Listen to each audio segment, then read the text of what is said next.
High Limit Racing invades central Pennsylvania this week for the Tuscarora 50.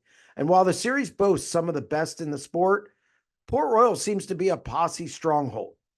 We discuss it on today's edition of the Sprint Car Unlimited 90 at 9. Before we get into it, don't forget to click the subscribe button on our YouTube channel and also check out our daily exclusive content at www.SprintCarUnlimited.com. The interesting thing about the Pennsylvania Posse versus World of Outlaws rivalry, and now High Limit, is that the strength of the locals seems to be cyclical. By that, I mean it moves around track to track as far as it being difficult sledding for the outsiders.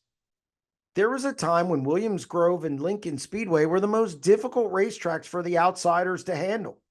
The end result was a Pennsylvania Posse parade up front and the invaders looking for answers.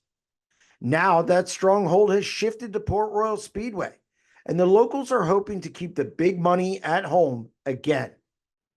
Kyle Larson's had his success at Port in the past, and Spencer Baston also has a win. But a World of Outlaws regular hasn't won at Port Royal since 2019. Even in losses to Larson and Baston, the Posse dominated in the top 5 and made it difficult on the professional regime. That Posse success carried over to this year's Bob Weicker Memorial when Danny Dietrich collected the $75,000 top prize, beating Tyler Courtney and the rest of High Limit. Here's the bad news for the locals.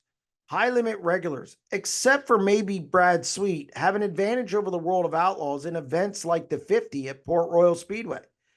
Tyler Courtney and Zeb Wise beat all comers in last year's Nittany Showdown, which stands to reason because of the number of laps they got at the Speedway while running with the All-Star Circuit of Champions.